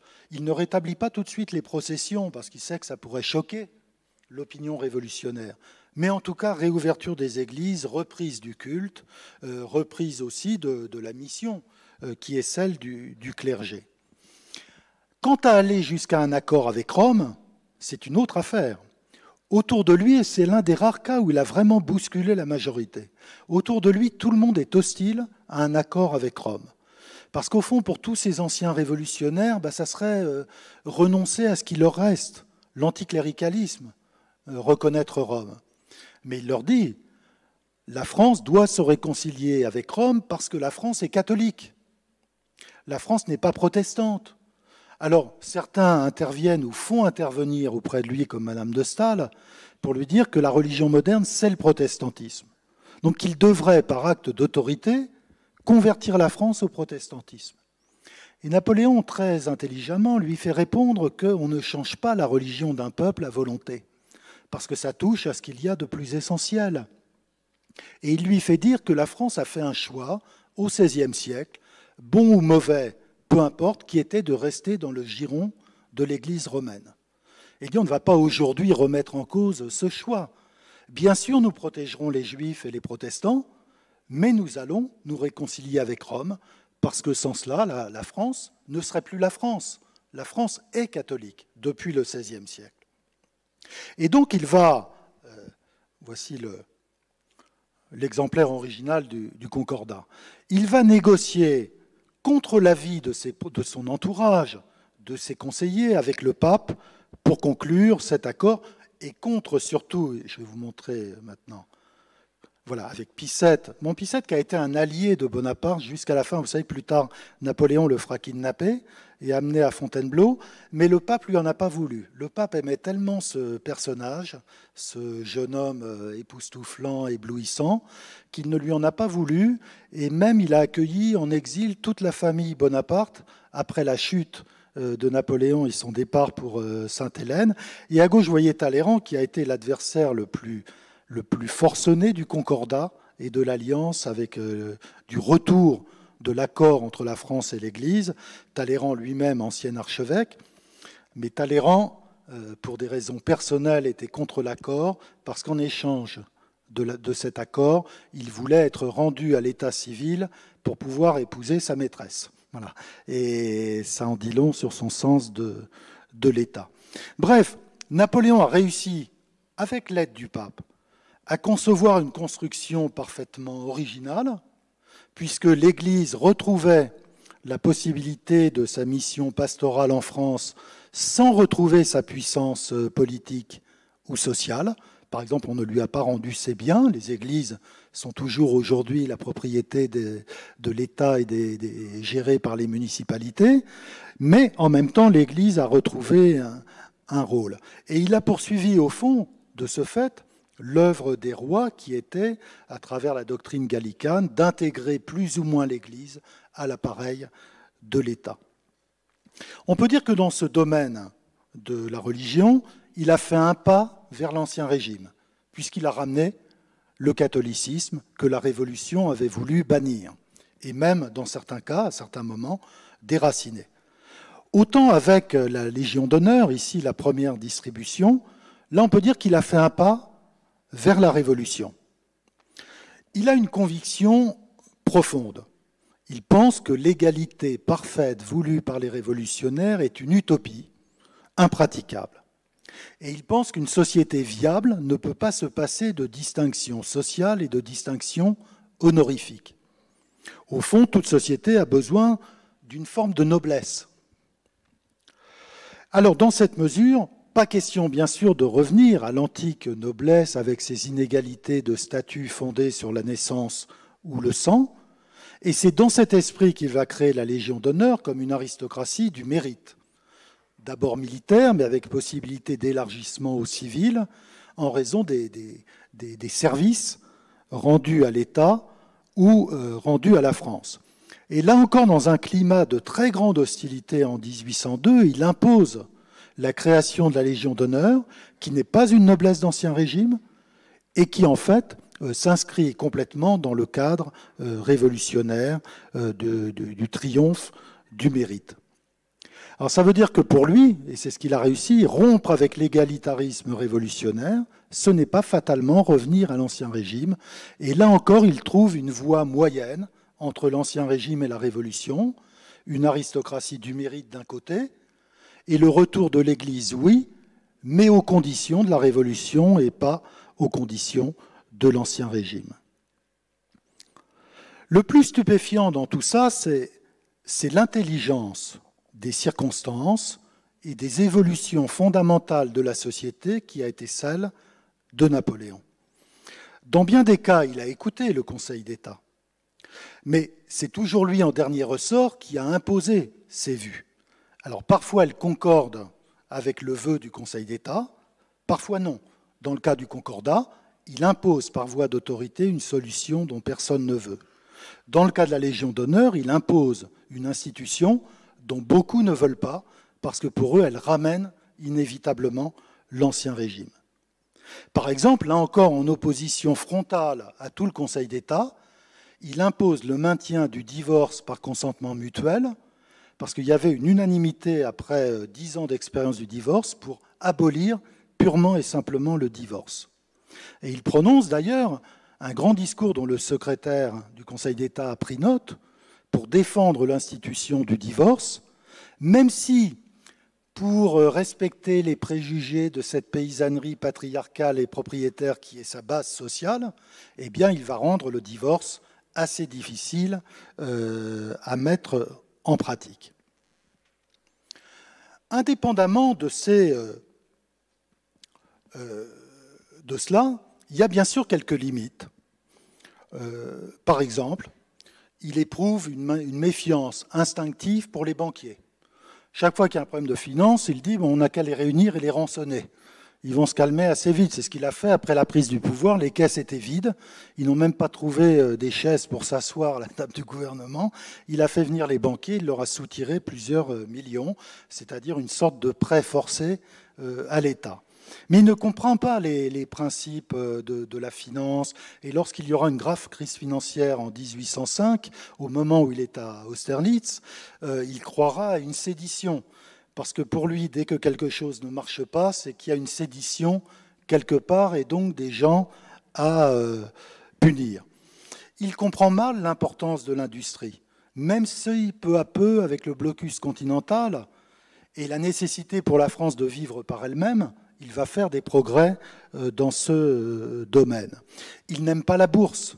C'est quelque chose qu'il ne comprend pas. Et dans ce sens-là, les dirigeants de la France sont très différents des dirigeants de l'Angleterre, qui sont beaucoup plus au fait des questions financières et économiques que ne le sera jamais Napoléon. Mais néanmoins, en dépit de ses faiblesses, et on sait qu'au même moment, depuis l'invention de la machine à vapeur de Watt en Angleterre, l'industrialisation fait des progrès considérables et très rapides. Mais en dépit de cela, Napoléon réussit à inventer une autre France. Vous voyez ici le salon de la princesse Mathilde, fille de Jérôme Bonaparte. Une France qui va être celle du XIXe siècle, qui n'est plus la France de l'Ancien Régime, mais qui n'est pas non plus la France telle que la rêvait la Révolution. Dans ce sens-là, il a créé une œuvre immense parce que réellement, il a façonné le visage d'un pays très différent de ce qu'il était. Une France bourgeoise, une France catholique mais protestante qui fait sa place aux religions, une société certes qui reste massivement paysanne mais où les conditions sont créées d'un développement industriel, une France dans laquelle l'Église a retrouvé sa place sans retrouver son pouvoir. Bref, une œuvre originale, une œuvre qui tenait compte des réalités et qui, pour cette raison, va durer. Et qui dure encore en partie, puisque nous avons toujours le Code civil et un certain nombre d'institutions. Et ça contraste tout à fait, et je m'acheminais vers ma fin, avec la politique extérieure. Voici la France en 1812. Le Grand Empire, mais en fait c'est une très grande France, qui inclut soit par domination directe, soit par alliance, qui s'étend jusqu'en Autriche, jusqu'à Varsovie, jusqu'à l'est de la Prusse, bref, jusqu'aux portes de la Russie au nord et de l'Empire ottoman au sud. Donc, quelque chose qui n'a absolument aucune racine dans l'histoire de France, ni même dans l'histoire européenne, parce que c'est même beaucoup plus que l'empire de Charlemagne, que le royaume de Charlemagne, est quelque chose qui va être absolument éphémère. Cet empire est réellement constitué en 1809, dans sa forme définitive, et disparaît en 1812. Donc autant l'œuvre intérieure va être durable, 150, 200 ans, autant l'œuvre extérieure va être éphémère, 3 ans. Le contraste est saisissant pour montrer, et c'est de là que naît la question, et si l'œuvre intérieure était l'œuvre nécessaire de Napoléon, l'œuvre inscrite dans les nécessités du temps, et l'œuvre extérieure, l'œuvre de Napoléon lui-même, son rêve personnel, et pour cela condamné à disparaître. On retrouve cette même idée de fusion, de conciliation des traditions, d'inventaire, de synthèse dans la constitution administrative. Après tout, le préfet, que j'ai montré tout à l'heure son uniforme, c'est l'héritier de l'intendant de l'Ancien Régime. Mais un intendant avec beaucoup moins de pouvoir que l'intendant. Parce que l'intendant, dans bien des cas, c'est un vice-roi. Si vous prenez Tourny à Bordeaux, c'est un vice-roi, il fait œuvre d'architecte, il redessine la ville, etc. Il est loin de Paris, Bordeaux c'est loin à cette époque-là. Et donc c'est un vrai vice-roi. Le préfet est beaucoup plus tenu par le pouvoir central et le ministère de l'Intérieur qui en a la tutelle. La réforme administrative de Napoléon, c'est la table rase révolutionnaire, c'est-à-dire la centralisation, le pouvoir de l'État qui s'impose partout, multiplié par une idée tout à fait rationaliste de l'administration du territoire. Voici, au fond, il a réalisé ce que voulait Sieyès. Voici la France, le découpage départemental imaginé par Sieyès en 1789. Vous voyez que c'est purement rationaliste, c'est-à-dire qu'il traite la France comme un territoire homogène, il ne tient aucun compte des rivières, des montagnes, des villes, des carrés. Et la définition de ces carrés, c'était de pouvoir aller à cheval en une journée de n'importe quel point au chef-lieu, avec d'ailleurs des chefs-lieux qui n'étaient pas forcément des grandes villes, etc., etc. Alors on peut dire que Napoléon y a mis du réalisme parce qu'il conserve le découpage départemental finalement adopté par les révolutionnaires et qui tient compte des rivières et des montagnes, mais au fond, il va réaliser ce qu'était le rêve de Sieyès, et comme disait Sieyès, une impulsion électrique qui partirait du centre, qui aboutirait à toutes les extrémités de la nation, et qui, sur un seul geste, un seul ordre, mettrait en branle toute la machine administrative. Et au fond, Napoléon, c'est ce qu'il a fait avec le système préfectoral tel qu'il le conçoit. Alors, pour conclure, je ferai deux observations. La première, voici Frédéric II et Catherine la Grande, l'impératrice de Russie. On peut se demander si Napoléon n'aura pas été en définitive le despote éclairé dont avait rêvé le siècle des Lumières. Ni Louis XV, ni Louis XVI n'avaient su incarner ce rôle élaboré par les philosophes des Lumières, Voltaire entre autres. Après tout, les philosophes des Lumières étaient très majoritairement hostiles à toute espèce de démocratie. Ce qu'ils voulaient, c'était un monarque absolu et éclairé à la fois, qui ferait la politique conçue par ses conseillers philosophes. Et ils avaient cru trouver ce monarque éclairé dans la personne de la grande Catherine, Diderot à Saint-Pétersbourg, et dans la personne de Frédéric, Voltaire à Potsdam. La Révolution avait renversé la doctrine des philosophes des Lumières en postulant, comme je l'ai dit, que tout doit venir d'en bas. La loi, le gouvernement, tout. Et Napoléon, d'une certaine façon, renoue avec les Lumières. Il retrouve l'inspiration des Voltaire et des autres, c'est-à-dire tout doit se faire, certes, pour le peuple d'un pays, mais jamais par le peuple de ce pays. Tout pour le peuple, rien par le peuple. Tout par l'État. Et il accomplit donc cette espèce de révolution dont avaient rêvé Rousseau, Montesquieu, Voltaire et tant d'autres, c'est-à-dire une révolution, une refonte de la société et de l'État, accomplie d'en haut, par l'autorité, et parce que par l'autorité, sans recours à la violence. Deuxième observation, deuxième conclusion. Napoléon a donné à la France, et c'est le plus durable, une constitution administrative. Je l'ai dit, les préfets, etc. Bref, tout ce qui est encore en place aujourd'hui. Mais il n'a laissé ni constitution viable, ni régime politique. Le voici ici en costume de sacre par Gérard. Alors on peut accuser le côté baroque et kitsch de ce régime néo-carolingien qui sentait un peu le bricolage, c'est-à-dire faute de pouvoir se référer à la monarchie, puisque les Bourbons avaient été renversés par la Révolution, on est allé chercher Charlemagne avec toutes ses fonctions au nom un peu bizarre qu'on a ressuscitées pour environner le nouveau trône. Fondamentalement, on peut dire qu'il était absolument impossible, à l'époque où il fonde l'Empire en 1804, de ressusciter la royauté, même sous les traits d'une quatrième dynastie, gouvernant la République française en tant qu'empire héréditaire, formule contradictoire par elle-même. Vous savez qu'on continuera de rendre les lois sous l'Empire, Napoléon empereur des Français, et puis de dater de la République française jusqu'à une date tardive. En fait, c'était une tâche impossible, ce qu'il veut. Napoléon, comme les Français, il n'imagine pas qu'il y ait autre chose de possible que la monarchie. Après tout, la monarchie est tombée brutalement, il n'y avait pas de républicains en France. On a hésité à proclamer la République. Simplement, à partir d'un moment, on a mis République française sur les textes de loi, personne ne l'avait proclamé. Et tout le monde pensait que la monarchie était le régime naturel parce qu'il existait depuis plus de 1000 ans. Donc comment faire autrement? Et Napoléon lui-même, empereur, parlant de Louis XVIII, ne dit pas l'usurpateur ou le prétendant. Non, il dit le roi.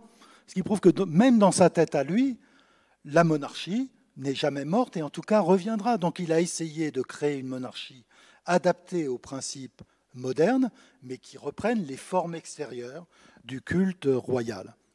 Et sans doute, ça, c'était une illusion qu'il a payée cher et impossible depuis le régicide et la décapitation de Louis XVI. Vous savez que les Anglais avaient décapité un roi, mais n'avaient pas tué la royauté qui a été rétablie en France. Ensuite, en France, la décapitation du roi a tué l'idée royale.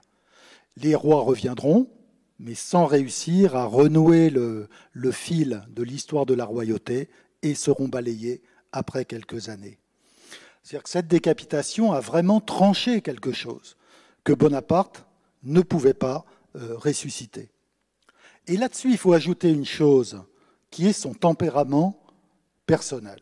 Voici ce qu'on disait être le portrait le plus ressemblant de Bonaparte au moment de la campagne d'Italie, qui est cette tête esquissée par David. Ça, c'est une histoire amusante parce qu'il a posé dans ce qui allait devenir le Louvre pour David, mais il refusait de poser plus de 5 à 10 minutes, ce qui pour le peintre était bien sûr pas facile. Donc on a fait appel à Joséphine, qui a pris son mari sur ses genoux, ce qui lui a permis de rester tranquille pendant 1 heure, et David a pu faire ce croquis. Il est une incarnation, je l'ai dit au début, de l'action, et presque du mouvement perpétuel. J'ai dit c'est un homme qui, par nécessité mentale, physique, ne peut pas s'arrêter, qui est toujours en quête de davantage, parce qu'il est à la poursuite de son destin personnel. Et que son destin personnel, on peut toujours y ajouter, bien sûr, une couche supplémentaire. Donc avec lui, il n'y a pas de stabilisation possible. Aucun régime, il ne peut pas devenir, il n'est pas De Gaulle de ce point de vue-là. De Gaulle est devenu le président, le premier titulaire de la République qu'il avait fondée. Napoléon ne peut pas devenir le premier titulaire du régime qu'il a fondé et qui soumettrait à la loi que lui-même a édictée. Napoléon est trop génial pour entrer dans aucun cadre. C'est un homme qui ne tient dans aucun costume, qui fait tout exploser. Donc avec lui, la seule perspective, c'est celle de la catastrophe qui doit l'emporter. Et du reste, à partir de 1808, beaucoup de gens dans les milieux politiques, dans les milieux dirigeants, sentent que ça va très mal se terminer et qu'il est temps, qu'il a fait œuvre utile pour la France, mais maintenant, lui qui a été la solution, devient le problème. Et puis, tout le monde aspirait à retrouver des journaux libres, à retrouver les discussions parlementaires. Bref, Napoléon, en plus, incarne quelque chose qui était très contraire au XVIIIe siècle. Le XVIIIe siècle, c'est le siècle qui met en avant les libertés fondamentales. Napoléon en est l'exact contraire. De ce point de vue, on l'a supporté comme quelqu'un qui vient réparer un mal momentané, mais qui ensuite doit laisser la place. Il n'est pas Washington, il n'est pas vertueux. Washington fonde la République américaine, en devient le président, et en 1796, il annonce qu'il ne se représentera pas, d'où la règle des 2 mandats, et qu'il rentre chez lui, qu'il prend sa retraite. On n'imagine pas Napoléon prendre une retraite. D'ailleurs, devenu souverain de la minuscule île d'Elbe, il reviendra pour donner une fin à sa mesure, à son incroyable épopée. Taine, l'historien Hippolyte Taine, disait « c'est un homme qui est hors cadre, il ne tient nulle part ». Donc forcément, ça doit mal se terminer. Donc la quête du régime politique que Napoléon, et je vais terminer là-dessus, que Napoléon n'a pas pu, ou pas su, ou pas voulu fonder, a continué. Et de ce point de vue, nous lui devons aussi ces 2 siècles d'histoire chaotique qui ont suivi l'Empire, c'est-à-dire la quête d'une constitution stable et d'un régime accepté par la majorité, que l'on trouvera finalement avec la Ve République, qui s'efforce d'ailleurs, comme Napoléon l'a fait, de trouver une synthèse entre l'autorité et la liberté, entre l'exécutif et les assemblées, entre l'Ancien Régime et la Révolution. Mais on voit bien qu'en France, il y a une fragilité intrinsèque des régimes.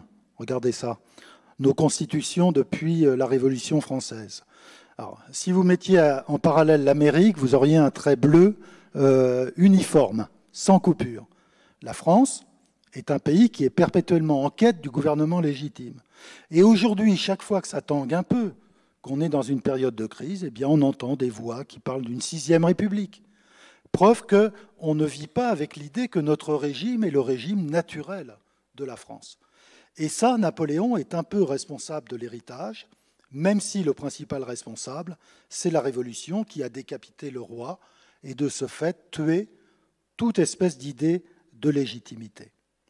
Enfin, dernier héritage problématique, la centralisation administrative. Alors, les libéraux ont toujours soutenu qu'il y avait un fil logique qui allait de Louis XIV à Robespierre, ici au milieu, et de Robespierre à Napoléon, ici à droite, qui est les privilèges exorbitants accordés à l'État sur les autonomies locales. Et il est vrai que le Comité de salut public a commencé à recentraliser la France après l'expérience, il faut dire malheureuse, de décentralisation extrême de l'Assemblée constituante, et que Napoléon a poursuivi dans la même veine. Et Taine, encore lui, dit ce qu'on peut reprocher à Napoléon, c'est pas tellement les guerres, c'est pas tellement l'oppression politique, les prisons d'État, etc., ou l'échec final, ou le fait qu'au fond, il a échoué comme nouveau Charlemagne, parce qu'un nouveau Charlemagne était impossible en 1800. Il dit ce qu'on doit lui reprocher, c'est d'avoir dévitalisé le pays au profit de l'État.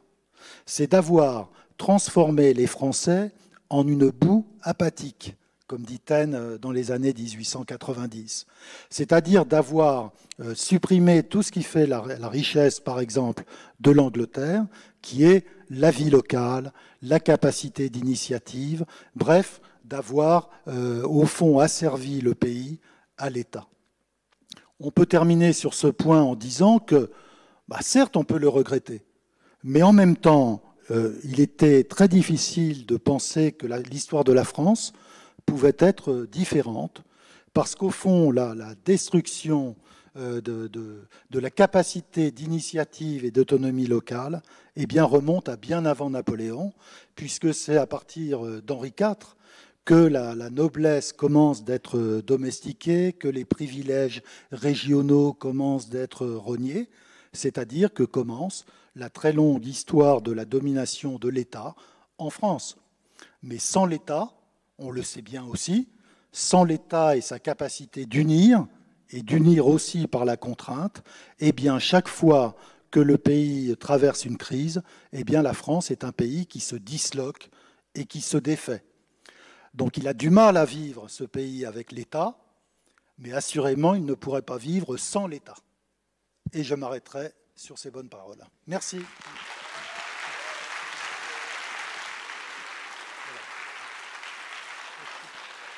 J'ai bien dépassé.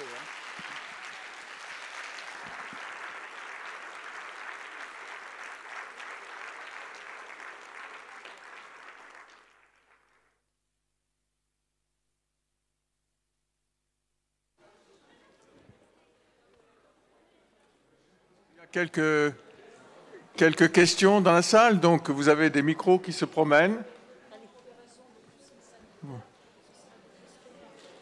Non, les micros se promènent là. Si. Hein?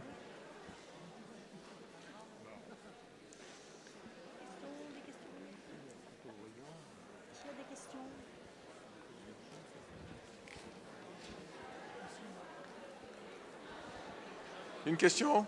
La première est toujours la plus difficile, merci. Je vais enlever le masque. Un point que vous avez peu, voire pas abordé, c'est le problème lié à l'esclavage. C'est vrai, je l'ai oublié. Mais on va réparer cet oubli. Bonjour. Alors, comment dire? Parce qu'il faut faire bref, là, dans la réponse. Hein.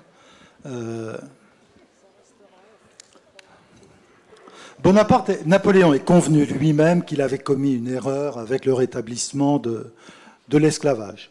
Après tout, quand il arrivait, et c'est là où il y a un problème d'ailleurs, il y a deux problèmes. Le premier, c'est que la Révolution avait aboli l'esclavage. Donc le rétablir était un problème. Lui-même, lorsqu'il prend le pouvoir, s'engage à ne pas le rétablir là où l'abolition a été proclamée. Ce qui veut dire pas de retour de l'esclavage à la Guadeloupe et à Saint-Domingue, mais maintien de l'esclavage à la Martinique et à la Réunion, là où il avait été maintenu. Ce qui était en soi une situation intenable. Avoir des colonies avec des esclaves et des colonies avec des hommes émancipés, c'est très compliqué. Alors, tout ça se passe au moment où il signe la paix avec l'Angleterre de manière éphémère pendant 11 mois de paix. Les Anglais tenaient beaucoup au rétablissement de l'esclavage dans les colonies françaises, parce que les Anglais possèdent la Jamaïque, où il y a non pas quelques milliers d'esclaves, mais il y en a presque 100 000. Et les Anglais vivaient dans la terreur d'une révolte des esclaves de la Jamaïque. Il ne faut pas oublier que tout ça est lié, bien sûr, à des enjeux économiques, parce que le produit de l'économie servile des îles, ça représente le produit du tourisme aujourd'hui en France. Donc ce n'est pas rien dans le produit intérieur brut d'un pays. Alors que faire? Normalement, Napoléon aurait dû respecter sa promesse, mais le faire, c'était se brouiller avec les Anglais, avec qui on venait juste de faire la paix. D'autre part, il avait une solution qu'il n'a pas saisie, qui était la solution Toussaint Louverture. Toussaint Louverture, après une terrible guerre civile entre chefs de l'insurrection noire, s'était imposé, il avait tué ses adversaires, il avait autour de lui pas seulement d'anciens esclaves, lui-même n'était pas un ancien esclave, c'était un affranchi, propriétaire lui-même d'esclaves.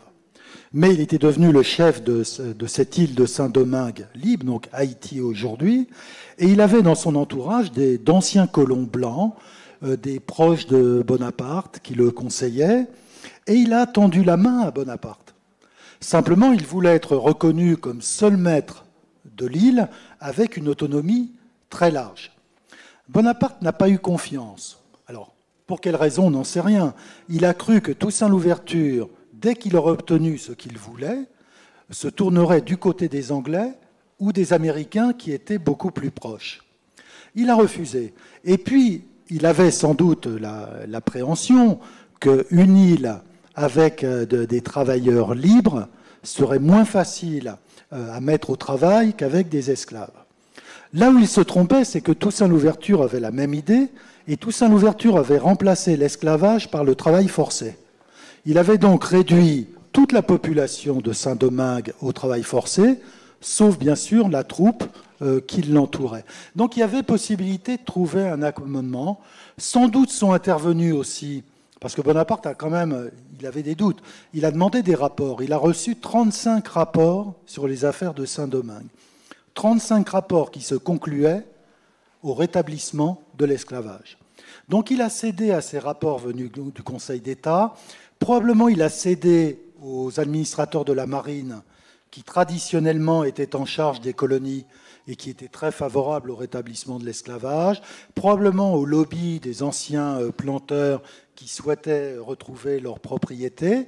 Et puis je crois qu'au fond c'était quelque chose qui n'avait aucune importance pour lui. Saint-Domingue, c'est loin. Vous savez, en politique, on hiérarchise les problèmes.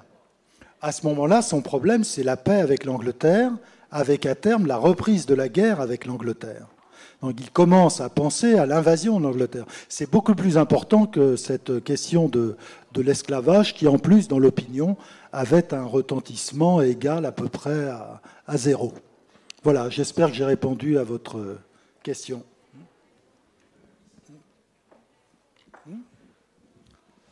Vous voulez poser une question? Est-ce qu'on peut passer un micro? Il y a un micro là-bas. Alors, c'est juste, comment se fait-il que Napoléon se soit autant battu dans les guerres de 1795-1799, sachant qu'il n'avait aucune attache émotionnelle à la France et qu'il n'y voyait qu'un théâtre personnel à sa gloire, comme vous l'avez dit. Oui, c'est une bonne question, parce que j'ai été vite. Il est militaire, c'est-à-dire qu'il est un officier de l'armée républicaine. Dans ce sens, il fait son travail. Peu à peu vont lui venir des ambitions personnelles, mais il fait son travail. Et puis très tôt, il a fait le choix entre l'Ancien Régime et la Révolution.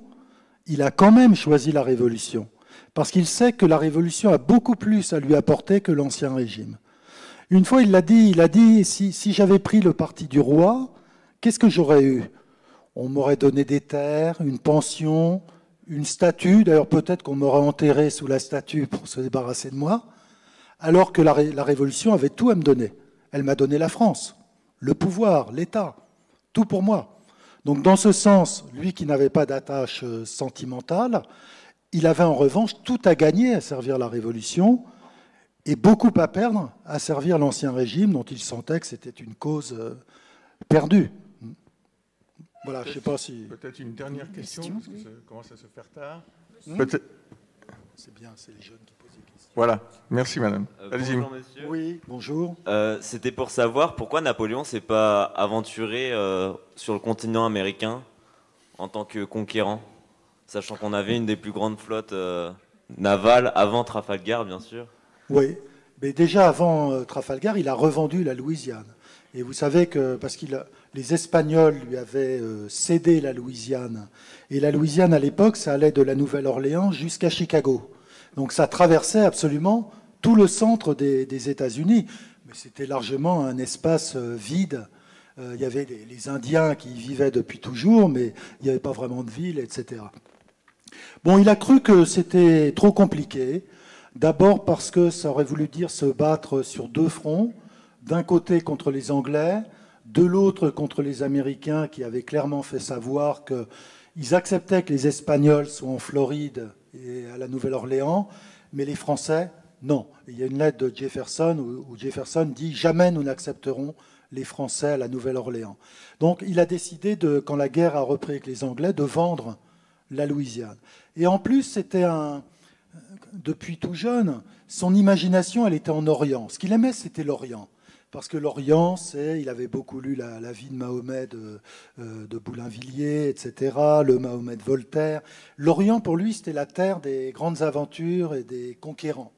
L'Amérique, c'était un pays rabougri de bourgeois. Et quand il s'est retrouvé à Sainte-Hélène et qu'il a appris que Joseph, son frère, était devenu cultivateur en Pennsylvanie, il a dit ça c'est bien pour Joseph parce qu'il a toujours eu une mentalité de bourgeois. Voilà, ce n'était pas un pays d'aventure pour lui. Et donc il a une vision tout à fait fausse des États-Unis qu'il ne connaît pas. Et au lieu de regarder vers l'ouest, il regarde vers l'est. Voilà, l'Orient, l'Égypte, la Syrie, l'Arabie. Tout ça pour lui c'est des terres d'histoire. Alexandre y est passé, beaucoup d'autres conquérants. L'Amérique, c'est un pays où il y a des gens qui cultivent la terre, ils gagnent de l'argent. Donc pour quelqu'un qui a l'imagination grandiose comme lui, c'est un pays qui n'a pas beaucoup d'intérêt. On peut dire que ça, c'est une de ses limites dans sa compréhension du monde de son époque.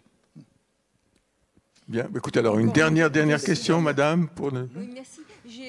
J'ai juste une petite question toute simple. Il me semble que vous avez dit que dans tous les territoires conquis, la première chose que faisait Napoléon, c'était de libérer les couvents. Oui, les armées. Alors pourquoi les couvents? Parce que ça, c'était c'est une vieille passion des Lumières. Que si on peut accepter le clergé, bien sûr, les couvents sont des ordres oisifs, improductifs, qui ne rapportent rien. Et vous savez que Louis XV avait lancé une campagne contre les ordres religieux. Et d'ailleurs, sous Louis XVI encore, Robespierre commence comme ça. Il est l'avocat de l'évêché d'Arras, chargé de faire rendre gorge aux ordres réguliers, à coups de procès montés pour des affaires d'abus sexuels ou autres. Et Robespierre commence sa carrière comme ça. C'est là qu'il apprend à faire des discours. Donc c'est une politique c'est une idée largement partagée par la monarchie, pas seulement en France, parce que vous avez la politique, ce qu'on appelle le joséphisme en Autriche. pays très catholique par ailleurs, mais on pensait que les couvents retiraient des forces productives à la nation. Voilà. Et d'ailleurs, il y avait eu les mêmes débats à Rome au temps du développement du christianisme. On disait si les Romains avaient été un peu moins s'engager ou se cloître dans les couvents, eh bien, ils auraient peut-être mieux défendu l'Empire contre les barbares. Donc, c'est une idée très répandue en Europe que c'est la partie stérile, improductive, oisive et finalement nuisible de l'Église. Et d'ailleurs, une grande partie de l'épiscopat pense la même chose. Et beaucoup de couvents ont été fermés dans les années 1770-80 pour leur faire rendre gorge, et aussi le trésor royal étant particulièrement démuni pour mettre la main sur les richesses des ordres réguliers. Et ça continue sous la Révolution, et donc après sous Napoléon, qui en même temps, en Italie, ces soldats sont vraiment des... On dirait ces soldats, c'est la France insoumise, quoi, un peu. Hein. Donc, ils veulent, pas seulement ça, mais ils veulent fermer les églises, chasser les prêtres. Et là, il les retient. Il les lâche contre les couvents, mais en même temps, il protège le clergé en Italie, parce qu'il sait bien que si les Italiens, on les prive de leur clergé, là, les affaires vont devenir très compliquées. Bien, il me reste, comme toutes les choses, même les meilleures ont une fin. Voilà. Je remercie très chaleureusement notre conférencier, puisque à aucun moment notre attention ne s'est relâchée pendant cette passionnante conférence qui nous présente Napoléon sur un jour que nous connaissons sur certains aspects, mais que nous découvrons sur d'autres dans cette conférence extrêmement originale et qui va à l'encontre non seulement d'une partie de ce qui figure dans les manuels scolaires, mais aussi d'autres témoignages. Alors, je disais en aparté au recteur Dumont, j'ai relu récemment les mémoires d'Outre-Tombe. Chateaubriand a des analyses de Napoléon que je trouve personnellement assez pertinentes. Il n'en fait pas un portrait très flatteur. Mais voilà, donc en fait, nous vous remercions et nous espérons que nous aurons à nouveau l'occasion, dans le cadre de notre université libre ou dans le cadre des conférences d'autres associations de Saint-Germain-en-Laye, de vous entendre sur un sujet lié à Napoléon. Écoutez, merci je voudrais encore. à mon tour vous remercier de tout mon cœur pour cette prestation exceptionnelle pour nous, en tout cas, membres de la Légion d'honneur, et qui, je l'ai remarqué, je pense que mes amis aussi l'ont remarqué, a des résonances très fortes avec ce que nous vivons aujourd'hui. L'histoire est un éternel recommencement, comme on dirait. Et alors, en gratitude, oui, avec la ville de Saint-Germain-en-Laye, nous souhaitons vous donner quelques souvenirs. Par exemple, je ne sais pas si vous êtes aimé la musique ou la grande musique, la musique classique. Voilà un Debussy qui est originaire de Saint-Germain, qui a vécu à Saint-Germain. Cet album. Vous pouvez voir la maison. Une cravate, bien entendu, aux armes de la ville. Et aussi un petit gadget qui est le skyline de Saint-Germain avec le château, vous verrez. Merci beaucoup, monsieur. Merci à vous. Merci encore.